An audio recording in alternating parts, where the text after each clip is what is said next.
Blake Lively, of course, will be testifying. I just think this is going to completely backfire. Blake Lively is preparing to speak out under oath. Blake Lively just had a full-blown courtroom meltdown after the judge forced her to testify. No, this isn't a movie. It's her real life, spiraling. She's now making history as possibly the first woman dragged to her own trial, appearing both the victim and the villain simultaneously. So we would, of course, expect her to be a witness at her trial. Let's be real. If she speaks under oath, it's not a question of if she slips, but how quickly the cell door will slam shut. Her dragons to manipulate Justin at every turn. Blake Lively is officially taking the stand, not in a Netflix courtroom drama, not in a scripted miniseries. This is real life under oath, and in 2026. The lawyer has spoken out exclusively to People and has let everyone know that Blake Lively, of course, will be testifying. If you believe her lawyer, Michael Godley, it's happening with full confidence. Though the way he said it felt more like someone trying to convince a room full of skeptics that the ship isn't sinking. Asked if she would testify, said, "The ultimate moment for a plaintiff's story to be told is at trial." His exact words to People magazine? Of course, she's going to testify. Then again and again. He kept saying of course so many times, you'd think he was buffering. The thing is, when a legal rep repeats something 3 times, it usually means someone behind the scenes is sweating. Expect that will be the case here with Lively. So we would, of course, expect her to be a witness at her trial. Of course she's going to testify. This wasn't a quiet confirmation either. It came right after Blake delivered a dramatic speech at the Time Gala, where she spoke about her mother surviving a murder attempt before Blake was even born. Emotional? Absolutely. Powerful? Sure. Subtle? Not even close. Idea. Oh no, oh no, oh no. Oh no.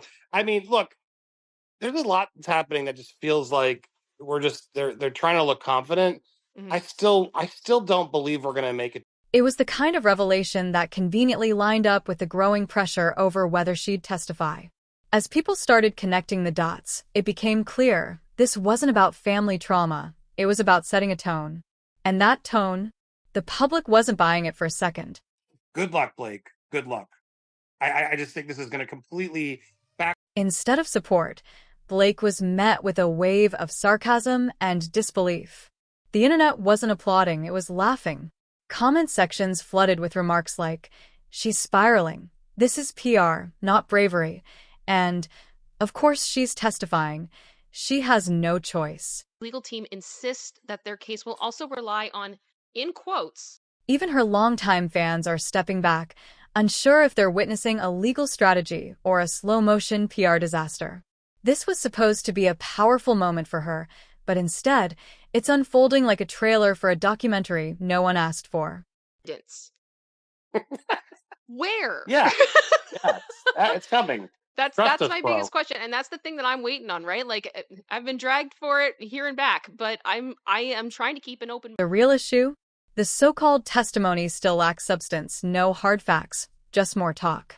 Despite all the dramatic headlines and legal jargon, Blake Lively still hasn't presented a single shred of actual evidence to back her claims. Expect and hope that in Discovery we'll have the opportunity to really focus on what we believe to be the core part of the case, which is that this retaliation campaign was launched against Ms. Lively for her raising concerns about SA.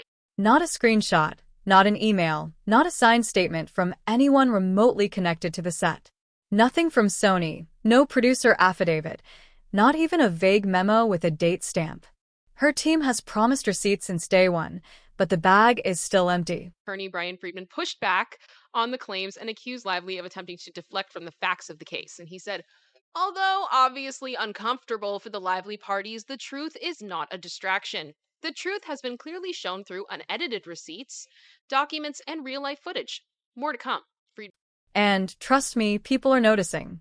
Social media has turned this into a full-blown roast. Maybe the evidence is on her kid's iPad has become a running joke. One viral comment even said, if the proof is as real as her acting range, we're in for a long trial. Ouch.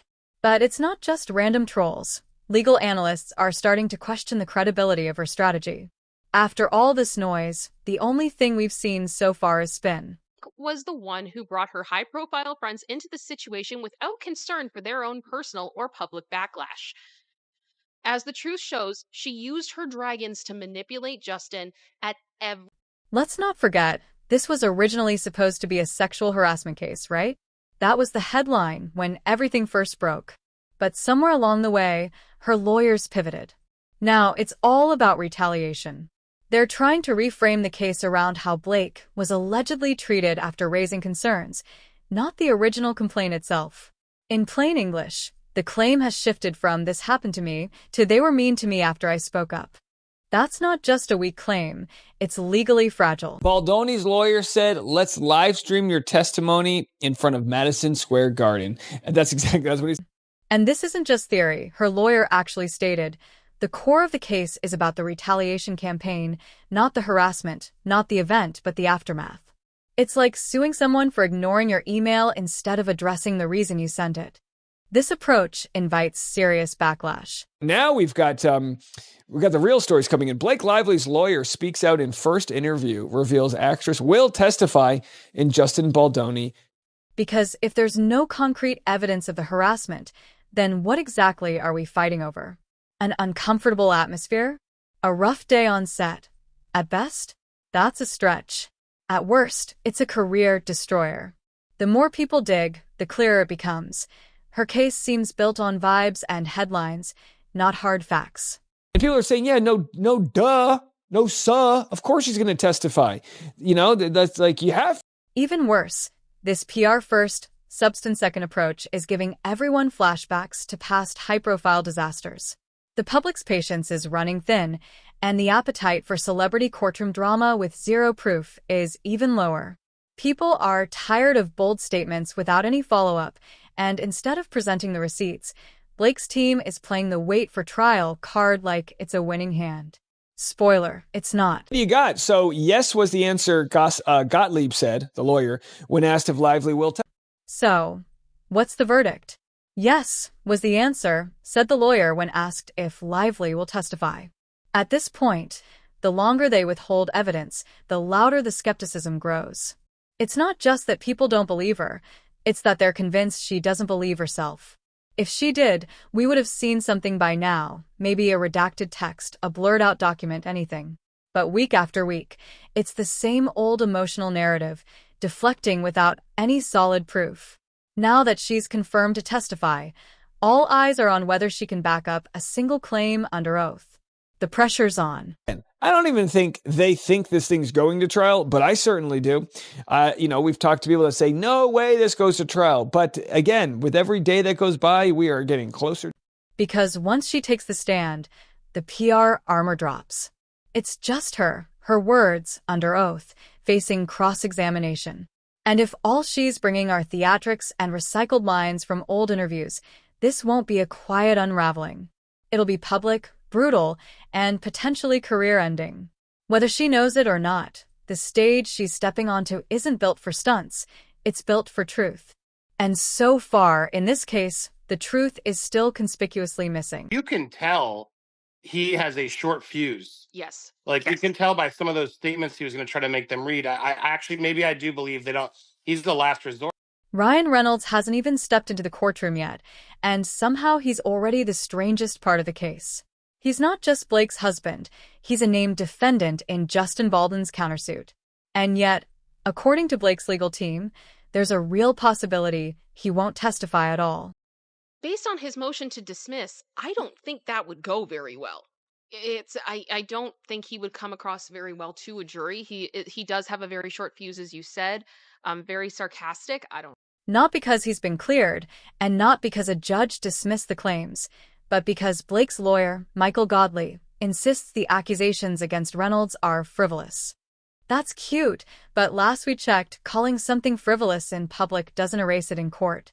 The motion to dismiss is still sitting there, unresolved and very real. More intentional misconduct.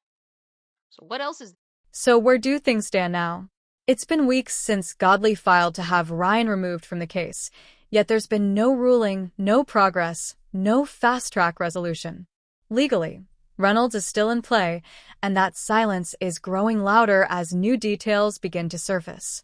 Details that are quietly shifting the story from concerned husband to something far riskier, a potential corporate liability hiding in plain sight. Ryan using shareholder revenues for a personal grudge.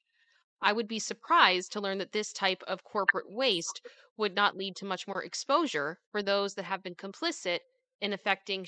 Enter Disney, because this may go far beyond personal drama. According to Baldwin's legal team, Reynolds allegedly used shareholder resources to bankroll a revenge campaign. Not hypothetically, not metaphorically, actual Disney investor money, if the claims hold up, rerouted to fund a film aimed less at storytelling and more at targeted character assassination. Know that until all this came out. Like I would have never known unless you knew Justin. Like I had I'll say this. We've talked to crew and I've had multiple crew members go like, oh, we totally knew that was Justin. When I watched Nice Pool and the movie, like, oh my God, they're totally making fun of Justin. Like before all the drama and everything was coming out, like they could tell. Like people who knew Justin could tell that Ryan was absolutely making fun of them. Let's get specific. The character in question is Gordon Reynolds, from the film Blake and Ryan allegedly forced into production. The name alone isn't subtle, but worse. Multiple crew members told Popcorn Planet they instantly recognized it as a thinly veiled parody of Justin Baldwin. But is that parody? That's where I'm worried. Like I don't know. Like he didn't come out and say Justin Baldoni is this and like he didn't. He called him Nice Pool and changed it around, called him Gordon Reynolds. Now obviously we've deduced to put it together he was the inspiration. There's no doubt. Long before the lawsuit or internet outrage, there were warnings, red flags raised right on set. One crew member even called the portrayal weirdly specific and unmistakably Baldwin. If Ryan truly used Disney's budget to make that happen, it's not just petty revenge. It's potential shareholder fraud disguised as artistic vision. Well, Justin's complaints against Ryan and Blake for defamation and taking over the project and doing what they've done, they have caused damages to him. And that's exactly where things turn dangerous. If Disney was even slightly aware, or worse, complicit, this isn't just a legal issue anymore. It explodes into a full-scale PR disaster at the corporate level. Imagine a publicly traded company like Disney facing shareholder backlash because one of its most bankable stars allegedly diverted studio resources to settle a personal score. That's not just bad optics. That's a situation that invites SEC scrutiny. Right now, attorneys are combing through Disney's quarterly filings, looking for any hint that production funds were misappropriated for something far outside the bounds of filmmaking.